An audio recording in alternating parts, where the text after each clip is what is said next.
You know what fascinates me about Social Security? It's not just the numbers. It's not even the strategy. It's the fact that one of the most important financial decisions you'll ever make doesn't feel like a decision at all, until suddenly it is. Because somewhere around age 62, something quiet but powerful happens. A door opens. And most people don't realize that walking through that door too early or waiting too long can shape the rest of their financial life in ways they never expected. Here's the uncomfortable truth. About 2/3 of Americans file for Social Security the moment they're eligible, age 62. Not because it's always the smartest move, but because it's the most obvious one. It feels available. It feels earned. It feels like, well, why not? But what if I told you that this moment, this seemingly simple choice, is actually one of the most misunderstood financial decisions you'll ever face? And not because people aren't trying to get it right, but because the system itself is complicated. Even the experts don't always agree. Financial advisors will tell you one thing, online forums will tell you another. And the Social Security Administration itself once created a calculator to help people make this decision, and then quietly removed it. Why? Because people were using it incorrectly. Think about that. A tool designed to guide people through a life-defining financial decision became so misunderstood that it was taken away. That tells you everything you need to know. This isn't a simple right or wrong decision. It's a deeply personal one. And today, I want to walk you through it differently. Not just with numbers, but with clarity. Not just with theory, but with real-life thinking. Because the question isn't, should you take Social Security at 62? The real question is, when does taking it at 62 actually make sense for you? Let me give you a way to think about this that might change everything. Imagine your Social Security benefit as a faucet. Behind that faucet is a pipe, one you've been filling your entire working life. Every paycheck, every tax contribution, it all builds pressure in that pipe. Now, here's how it works. The longer you wait to turn the faucet on, the stronger the pressure becomes. Wait until 70, the flow is powerful. Turn it on at 62, the flow is lighter. But here's the part most people don't think about. That faucet belongs to you. You paid into it. And if you wait too long to turn it on, some of that water never reaches you. It just stays in the pipe, unused, gone. No refunds, no second chances. So the real question becomes, when do you turn the faucet on so you actually use what you've earned? Now, before we get into the emotional side of this decision, we need to ground ourselves in something practical. Let's talk about the numbers, because behind all of this is a mathematical reality that most people oversimplify. Let's imagine someone. We'll call him Pat. Pat spent his career earning a solid income, about $90,000 in his final working year. Not ultra-wealthy, not struggling, just a typical hard-working professional. Now Pat has three choices. He can file for Social Security at 62 and receive about $2,238 per month. He can wait until his full retirement age, around 67, and receive about $3,198 per month. Or he can delay all the way to 70 and receive roughly $3,966 per month. At first glance, it feels obvious, doesn't it? Wait longer, get more. Simple. But life is rarely that simple. Because the real question isn't just how much you get each month, it's how much you collect over your lifetime. And that's where things start to shift. Let's walk through what's called a break-even analysis. This is the basic calculation most people use. If you take Social Security early, you get smaller payments, but for more years. If you wait, you get larger payments, but for fewer years. At some point, those two strategies cross. That crossover point, typically somewhere in your early 80s, is where the total lifetime benefits even out. So if you live longer than that, delaying tends to win. If you live a shorter life, taking it early can actually put more money in your pocket. Now here's where it gets interesting. Most people assume life expectancy is around 79, but that's life expectancy at birth. If you've already made it to 62 without major health issues, the numbers change. The Social Security Administration estimates your life expectancy is closer to 84. That's a big difference, and it changes the math entirely. Let's go back to Pat. If Pat files at 62 and lives to 84, he could collect around $615,000 in total benefits. But if he waits until 67, he collects less overall. In fact, filing early could leave him about $72,000 ahead. That surprises a lot of people, because we've been conditioned to believe that waiting is always better. But here's the truth. A small change in assumptions can completely flip the outcome. Reduce Pat's life expectancy by just 3 years, from 84 to 81, and suddenly waiting becomes the better decision. Drop it to 78, now the difference almost disappears, and the optimal strategy might actually land somewhere in the middle. Not 62, not 70, but somewhere like 65. And this is where we need to pause, because this is the moment where the illusion breaks. You think this decision is about choosing the best age, but it's not. It's about something much more uncertain. It's about not knowing how long you'll live. And no spreadsheet, no calculator, no advisor can solve that for you. That uncertainty, that's the real variable. That's the entire game. Now let's layer in something most people completely overlook: inflation, or more specifically, the cost of living adjustment. Every year, Social Security benefits are adjusted to keep up with inflation. And here's where the math becomes quietly powerful. If your monthly benefit is larger because you waited, then your annual increases are also larger. It's compounding. A 3% increase on $3,966 is very different from a 3% increase on $2,238.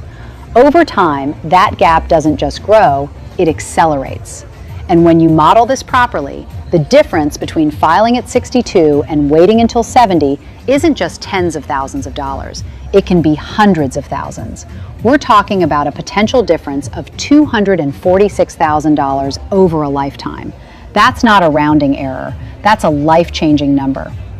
So now you're probably thinking, okay, so I should just wait, right? Not so fast, because life isn't lived in spreadsheets. It's lived in moments, in health, in relationships, in timing. And there are very real, very rational situations where taking Social Security at 62 isn't just acceptable, it's the smartest move you can make. Not emotionally, logically, strategically, humanly. And that's what I want to walk you through next. The 7 situations where filing early actually makes sense. Not because it's popular, but because it's right, for the right person in the right moment. Let's start with the first one, and it's the one people hesitate to say out loud: your health or your family history. Because here's the truth we don't like to confront. If your father passed away at 73, if your grandfather didn't make it past 71, if you've already had a serious health event, then your timeline may not match the averages. And the averages are what most financial advice is built on. Waiting for a larger monthly check only works if you're alive long enough to collect it. Otherwise, you're leaving value on the table. Value you earned, value you paid for. This isn't pessimism, it's realism. And in this case, realism isn't negative, it's empowering, because it allows you to make a decision based on your life, not someone else's projection. Now here's where the conversation starts to shift, because not every reason to file early is about risk. Some are about living. And that brings us to the second reason. You want to enjoy your retirement while you still can. And I want to be very clear about this. This is not an emotional argument. It's a practical one, because retirement doesn't happen in a straight line. It happens in phases. There's what some people call the go-go years, the early years of retirement when you're active, energized, curious. You travel, you explore, you say yes to things you've been postponing for decades. Then come the slow-go years. You're still living well, but with more limits. And finally, the no-go years, when your world becomes smaller, quieter, more restricted. Now here's the question no one asks. Is $1 at 63 the same as a dollar at 83. Mathematically, yes. Experientially, not even close.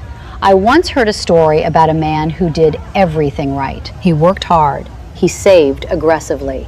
He delayed gratification at every turn. He retired in his early 70s with more money than he ever imagined. Financially secure, finally free. But within 2 years, his life became a series of doctor's appointments. The energy he thought he'd have wasn't there. The adventures he planned never happened. The money was still there, but the life he imagined using it for had changed. That's not a financial failure. That's a timing mismatch. And sometimes the smartest financial decision you can make is to align your money with your life, not just your longevity. Now, the third reason filing at 62 can make perfect sense isn't about you alone. It's about your household. Because Social Security isn't just an individual decision, it's a coordinated one. And that brings us to your spouse. Reason 3, filing early can unlock spousal benefits. Here's something surprisingly few people fully understand. If your spouse didn't work long enough to qualify for a strong Social Security benefit, or if their earnings were significantly lower than yours, they may be eligible for spousal benefits, up to 50% of your full retirement age benefit. But there's a catch. They can't access that benefit until you file. Let that sink in. You might be sitting there waiting patiently, delaying your benefit until 70 because that's what the conventional wisdom says. Meanwhile, your spouse is receiving nothing, zero. Not because they don't qualify, but because you haven't flipped the switch. And this is where the conversation changes from what's best for me to what's best for us. Because in many households, especially where one partner spent years raising children or working part-time, the income gap is real. And Social Security was designed to help bridge that gap, but only if you use it correctly.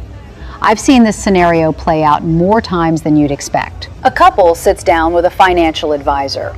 The higher earning spouse is told, delay until 70, it maximizes your benefit. And that advice in isolation is technically correct. But no one stops to ask, what about the spouse sitting right next to them? What about the years of income they're missing? What about the total household picture? Because when you zoom out, filing early might not reduce your strategy. It might actually optimize it. Now let's move into one of the most overlooked and frankly, one of the most powerful strategies in this entire conversation. Reason 4, your spouse has a serious health condition. This is where Social Security planning stops being theoretical and becomes deeply human. Because sometimes the decision isn't about maximizing income over decades. It's about navigating a reality you didn't plan for. Here's how this works. If your spouse is the higher earner and they have a serious or terminal health condition, the math changes dramatically. Because when they pass away, you become eligible for survivor benefits. And those survivor benefits are based on their higher income, not yours. So now think about the strategy. Instead of waiting, you file for your own benefit at 62. You begin collecting something, your benefit, while your spouse is still alive. Then, when your spouse passes, you switch. You step into their larger benefit. What have you done? You've captured income during a period where otherwise you would have received nothing. You've essentially created a bridge, one that protects your financial life during an incredibly difficult emotional time. This isn't just a financial strategy, it's a compassionate one, because it recognizes something many plans ignore. Life doesn't always follow the expected timeline, and when it doesn't, flexibility matters more than perfection. Now let's shift gears, because the next reason has nothing to do with health and everything to do with timing. Reason 5. The stock market crashes. This is one of those ideas that once you see it, you can't unsee it. And yet, almost nobody talks about it outside of advanced financial planning circles. Imagine you've just retired. You're relying on your investment portfolio to fund your lifestyle. And then, out of nowhere, the market drops 40% or 50%. We've seen it happen before, and we'll see it again. Now you're in a difficult position. You need income. But to generate that income, you have to sell your investments. And if you sell during a downturn, you're locking in losses. Losses that could take years, sometimes decades, to recover from. This is what financial professionals call sequence of returns risk. And it's one of the biggest threats to a retirement plan. Not because the market goes down, but because you're forced to withdraw money while it's down. Now, here's where Social Security becomes more than just a benefit. It becomes a tool. If you file early, you create a guaranteed income stream, a floor, a buffer. You reduce or even eliminate the need to sell investments at the worst possible time. You're not reacting to the market anymore. You're giving it time, space, a chance to recover. And there's an even more interesting angle to this. If you're not yet withdrawing from your portfolio and the market crashes, you can actually use your Social Security income to buy into the market at lower prices. Think about that. You're effectively taking government-backed income and investing it when assets are discounted, when fear is high, when opportunity is greatest. That's not reckless, that's strategic. That's the kind of move that looks obvious in hindsight, but requires clarity in the moment. Now let's talk about something less visible, but just as powerful. Taxes. Reason 6, tax strategy and timing. This is where Social Security planning intersects with something many people underestimate: tax efficiency. Here's the reality. Up to 85% of your Social Security benefits can be taxable, but whether they are and how much is determined by your total income. Now consider this. There's often a window in retirement where your income is temporarily lower. Maybe you've retired, but you haven't started taking required minimum distributions yet. Maybe you're between income sources. Maybe your taxable income is unusually low. That window, it's an opportunity. Because if you begin collecting Social Security during that time, your benefits may be taxed lightly or not at all. But fast forward a few years. Once required minimum distributions kick in, typically in your 70s, your taxable income increases. And suddenly, your Social Security benefits are being taxed at a higher rate. So by filing earlier, you're not just collecting income, you're managing your tax exposure. You're spreading income across years in a more efficient way. And that's something many people miss because they focus on how much they get instead of how much they keep. Now let's talk about the final reason, and it's the one that deserves the most honesty. Reason 7, you simply need the money. There's no strategy here, no optimization, no spreadsheet, just reality. Life happens, unexpectedly, unfairly, sometimes all at once. Medical bills, job loss, family responsibilities, economic shifts, things you couldn't have predicted and couldn't have planned for perfectly. And in those moments, Social Security isn't just a benefit, it's a safety net, a foundation, a system designed to support you when you need it most. So if you need the money, taking it is not a mistake, it's not a failure, it's not settling. It's using the system exactly as it was intended. And sometimes, the smartest financial decision isn't the most optimized one. It's the one that gives you stability. Now let's bring all of this together with a real-life scenario, because this is where everything clicks. Imagine a woman, let's call her Sandra. She's 62, recently retired. Her husband is 65. He has a higher Social Security benefit, but also a serious heart condition. Sandra's benefit at 62? About $2,100 per month. If she waits until 67, it increases to around $2,900, an $800 difference. On paper, waiting seems like the obvious choice. But here's what happens. Her husband passes away at 69. If Sandra had waited to file, she would have collected nothing from her own benefit for 7 years. Then, after his passing, she would switch to his survivor benefit anyway. But instead, she files at 62. She collects her benefit for those 7 years. That adds up to roughly $176,000. $176,000 that would have otherwise been left untouched, unclaimed, gone. And when her husband passes, she transitions to his larger benefit. That's the power of timing.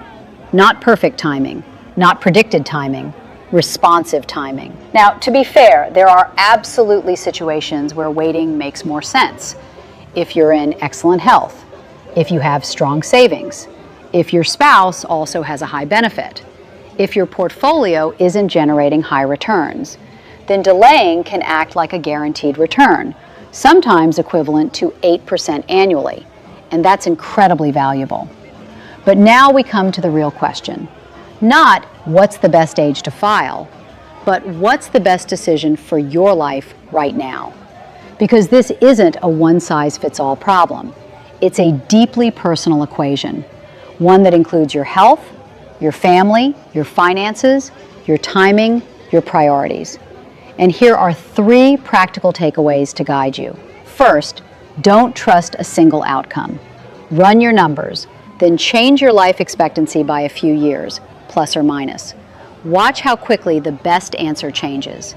If it flips easily, that tells you something important. There is no single perfect decision, only a range of reasonable ones. Second, think as a household, not an individual. If you're married, your Social Security strategy is interconnected. Spousal benefits, survivor benefits, timing decisions, they all affect each other. And ignoring that can cost you more than you realize. Third, stay flexible. Your plan isn't set in stone. If the market shifts, if your health changes, if your income fluctuates, those are signals, moments to reassess, not moments to blindly stick to a plan made years ago. And maybe the most important thing to remember is this. The Social Security Administration removed their own calculator because people were treating a starting point as a final answer. Don't do that. Don't reduce this decision to a formula because your life is bigger than a formula.